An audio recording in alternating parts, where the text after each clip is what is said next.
Salut tout le monde, salut, ravi de vous retrouver sur la chaîne YouTube, j'espère que vous allez tous très bien. D'ores et déjà, je remercie les quelques personnes qui se sont encore abonnées à la chaîne YouTube. Hein, ça monte tout doucement, mais ça monte, hein, parce que c'est quand même, moi je trouve ça incroyable quand même, parce que j'ai deux groupes, deux groupes de supporters, et j'en ai un où il y a quasiment 600 personnes dessus. En 2 semaines, il y a quasiment 600 personnes dessus. Et malheureusement, sur ce groupe-là, eh bien, il y a beaucoup de footix de merde. Hein. Alors, c'est pas les vrais supporters du PSG, hein, c'est des supporters de joueurs. Hein. C'est des footix, on va dire. Hein. C'est seulement des footix. Alors, je sais que c'est pas bien de dire ça, mais c'est la vérité. Voilà, moi je dis ce que je pense. Après, que les personnes ne sont pas contentes ou contentes, c'est exactement la même chose. Voilà, moi j'ai un groupe, j'ai le groupe. Ici c'est Paris, eh bien, voilà, il y a quasiment 600 personnes dessus. Sur les 600 personnes, il y en a combien qui me suivent vraiment? Voilà, 10. Allez, 15 au maximum, il y a 15 personnes qui viennent, qui discutent, hein, où on échange des phrases, des analyses, tous les machins. Le reste, ils sont uniquement là pour dire, je suis sur un groupe, je suis content, voilà. Hein. Voilà, mais bon, il va falloir, ça va changer, ne vous inquiétez pas. On va faire le tri, et même si on doit descendre à 50 personnes sur le groupe et virer tous les autres, eh bien on descendra à 50 personnes, voire même moins, parce que moi sur mes groupes, je veux que les personnes bougent. Voilà, il faut que le groupe bouge tout simplement. Je sais qu'il y en a qui sont abonnés sur la chaîne et qui regarderont la vidéo. Donc voilà, donc il faut faire bouger le groupe. Voilà, moi je fais tous les jours, je fais les vidéos, tous les machins, et il faut que le groupe bouge. Parce qu'autrement, ça sert à rien de venir sur un groupe. Tu peux avoir 40 000 personnes, et s'il n'y en a que 10 qui bougent, le reste, ça sert strictement à rien, c'est pas la peine de venir. Donc comme ça, au moins, c'est dit, c'est fait. Et comme ça c'est fait. Voilà. Bon, on est là, et on va parler de Griezmann. On va parler de Griezmann. Griezmann, Griezmann, le trou noir. Oui, le trou noir. Oui, Griezmann, le trou noir. Hein. Il est carrément tombé dans les oubliettes, celui-là. Alors, Griezmann, voilà. En ce moment, c'est pitoyable. Hein. Franchement, pour ceux qui regardent le match de l'équipe de France, c'est vraiment pitoyable de voir Griezmann en ce moment, parce que c'est une catastrophe. Hein. Il n'arrive pas à mettre les pieds devant l'autre. Il faut les actions contre l'Autriche, c'est de sa faute s'il y a but. C'est pitoyable, hein. C'est vraiment calamiteux. Donc on va regarder un petit peu les statistiques que j'ai. Ici, donc, avec Griezmann, donc avec Barcelone, avec l'équipe de France, avec l'Atlético de Madrid. Ainsi que les journalistes, hein, les merdes, hein, de journalistes, parce qu'il faut bien le reconnaître. Alors c'est une merde, hein, c'est une fille. Hein. Avant de passer aux statistiques, la fille a dit, ouais mais de toute façon, Griezmann c'est Griezmann, il est champion du monde, tu ne peux pas enlever un joueur de l'équipe de France comme ça. Il est champion du monde le mec. Mais on s'en bat les couilles qu'il soit champion du monde. On n'en a rien à foutre, c'est exactement le même cas que Neymar. Hein. Si Zidane arrive, Neymar, s'il court pas sur le terrain, il va être dégagé, il va être sur le banc. Et bien Griezmann, c'est exactement la même chose. C'est pas parce qu'il est champion du monde, c'est pas parce que c'est monsieur Griezmann que, voilà, s'il joue comme une merde avec l'équipe de France en ce moment, eh bien, il faut le laisser sur le terrain. Alors certes, il y a des qui le laissent et qui lui fait encore confiance, mais la confiance, ça dure pas longtemps, parce qu'à un moment donné, il faut se bouger le cul. Il y a une Coupe du Monde à préparer. On sait très bien que cette Coupe des Nations, là, un peu tout le monde s'en bat les couilles. Hein. Bon, je sais que les gros mots, c'est pas beau, mais des fois, il faut les sortir dans le bon contexte. Voilà, ils s'en foutent un peu hein, les personnes qui jouent cette coupe-là. Hein. Donc, il y a une Coupe du Monde qui arrive. Et quand tu prends Christopher Nkunku, parisien, Titi parisien, qui est rentré l'autre fois, il a changé le match complètement. Hein. Donc, voilà, on va revenir à la fin de la vidéo là-dessus. Donc, on va parler de Griezmann. Alors, on va parler un petit peu de Griezmann de l'équipe de France. On va parler déjà de l'équipe de France. Donc, c'est Toyota, hein, doublé, c'est Toyota qui a gagné les 24 heures du Mans. Je crois que c'est doublé de Toyota. Donc voilà. Alors, Griezmann en équipe de France. Alors, Griezmann en équipe de France, cette année, c'est 8 matchs, 6 buts, une passe décisive. Cette année, hein. C'est pas beaucoup quand même. C'est vraiment pas beaucoup.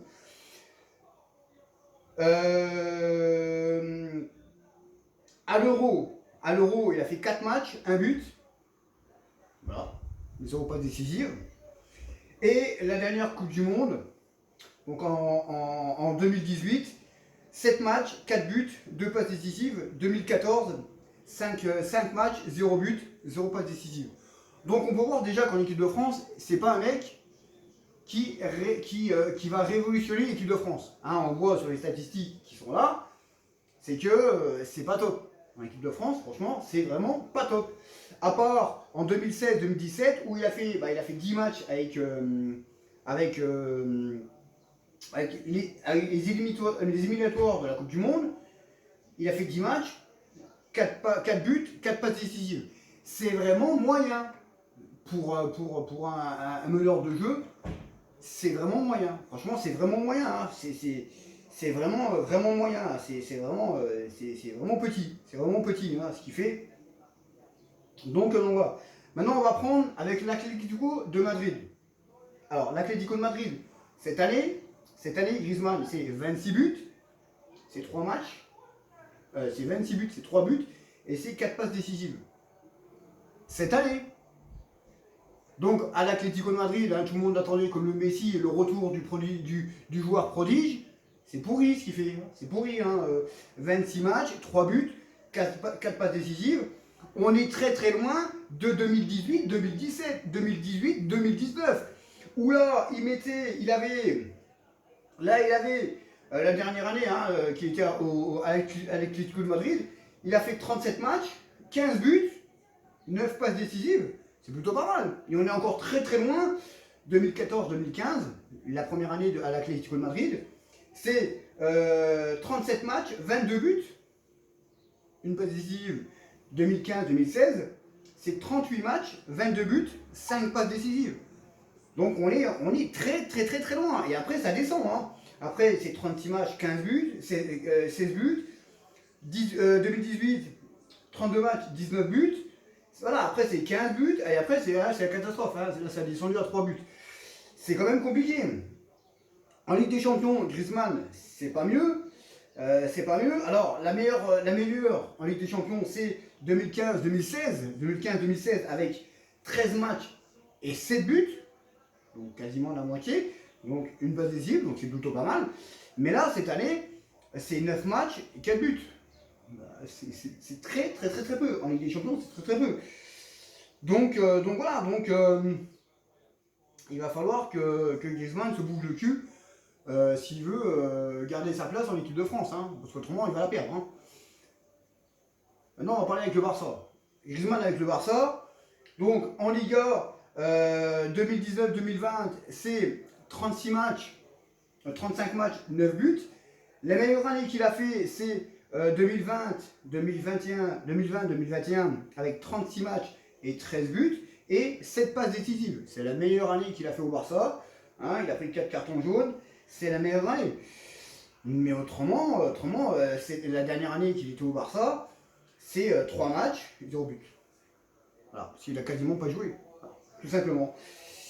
Donc ça fait débat. Ça fait vraiment débat. Et quand on entend cette journaliste hein, de After Foot, ouais, c'est l'After Foot, je sais plus. Oui, c'est l'After Foot, hein, c'est l'After Foot avec Riolo et tous les machins. Hein. Quand t'entends ça, tu te dis non mais c'est pas possible. C'est pas possible. T'entends ça, tu te dis c'est pas possible. C'est quand même pitoyable, c'est quand même calamiteux de voir ça. Hein, parce que voilà, c'est pas parce que c'est Griezmann que voilà, il est champion du monde, tu ne dois pas le sortir du terrain. Non, c'est pas comme ça que ça marche. Même si Didier Deschamps lui fait encore confiance, à un moment donné, il y a un point de rupture en disant bon bah écoute Grisou, voilà, bon, soit tu te mannes le cul et tu redeviens ce que tu étais, soit bah, tu vas tirer le bon. Parce qu'il y a une coupe il y a une coupe du monde à préparer. Ça se prépare déjà maintenant. Et actuellement, Griezmann, il fout rien sur le terrain. Il fait très très peu, il fait quelques beaux gestes et des machins, mais c'est très très très compliqué. Et puis derrière ça pousse, hein, parce que moi, quand tu vois Nkunku comment il rentre, je veux dire, Benzema, Kylian Mbappé et Nkunku, moi je valide direct, hein. Je valide direct. Alors, il y a autre chose aussi qui rentre en compte, c'est que avant, avec Griezmann, c'était un peu le chouchou de l'équipe de France, c'était un petit peu le patron de l'équipe de France. Et le problème, c'est que là, bah, depuis peu, il y a Benzema qui est revenu. Donc Benzema, bah, lui, il n'y a pas de problème, il fait son travail hein, depuis qu'il est revenu à l'équipe de France. Bah, il n'a pas eu trop de chance au début, hein, les poteaux et tous les machins, mais maintenant il fait son travail. Donc c'est aussi quand même le futur Ballon d'Or, hein, parce que bon, le Ballon d'Or, je pense que c'est lui qui l'aura. Et après, bah, tu as le meilleur joueur du monde, hein, qui est chez nous, Kylian Mbappé. Donc, le problème c'est que bah, Griezmann, t'es plus le chouchou maintenant, c'est fini ça. Maintenant le chouchou, en mettant aussi Benzema de côté, parce que bon c'est Benzema, mais bon le chouchou maintenant, c'est Kiki, c'est Kylian Mbappé, voilà, c'est lui qui fait tout ce qu'il faut. Hein, on a bien vu encore sur les matchs, le dernier match, eh ben, c'est qui fait revenir l'équipe de France? C'est Kylian Mbappé. Voilà, c'est Kylian Mbappé. Et sur une passe de qui? De Christopher Nkunku, il est parisien. Donc à un moment donné, il va falloir prendre des décisions très très vite, parce que la Coupe du Monde, c'est maintenant que ça se prépare quand même. Donc il va falloir prendre des décisions très très vite, et puis les appliquer. Voilà. N'en déplaise à certains, mais Griezmann, si il ne redevient pas bon comme il était, eh ben mon gars, eh ben tu vas tirer le banc. Hein. Alors l'autre connasse qui était sur After Foot là, ouais mais bon si tu fais ça, tu le tues, tu le grilles, tu le tues Griezmann. Mais t'en as rien à foutre, il n'y a pas que lui sur Terre Griezmann. Hein. Il n'y a pas que Griezmann sur Terre. Donc si t'es bon, bah tu restes sur le terrain, si t'es pas bon, mec, tu vas sur le banc. Et point final. Et si tu redeviens bon, bah tu reviendras sur le terrain. C'est comme ça que ça doit marcher. Maintenant, Didier Deschamps lui laisse encore la confiance, mais de la confiance, à un moment donné, Didier Deschamps, il ne l'aura plus. Hein. Dire, écoute, bah, c'est terminé, basta. Non, tu travailles l'entraînement, tu vas sur le banc, et puis on verra bien si tu reviens fort, tu reviendras en titulaire, mais pour l'instant, tu vas sur le banc. Voilà. Donc voilà, donc c'était vraiment une petite vidéo tranquille. Donc on est là, et puis on a parlé un petit peu de Griezmann, hein, tout simplement. Donc j'espère que cette vidéo-là vous aura fait plaisir. N'oubliez pas de vous abonner, de mettre un pouce, un commentaire, et puis de liker, et aussi de partager hein, pour faire monter la chaîne. L'objectif, naturellement, prévu, c'est d'avoir les 1000 abonnés pour pouvoir faire des lives pendant la Coupe du Monde. Ça peut aller très très vite. Et malheureusement, si toutes les personnes du groupe, d'un de mes groupes, venaient s'abonner à la chaîne YouTube, en 2 semaines, là on est bientôt à 600 personnes sur le groupe. On est bientôt à 600 personnes sur le groupe. Bientôt 600 personnes sur le groupe.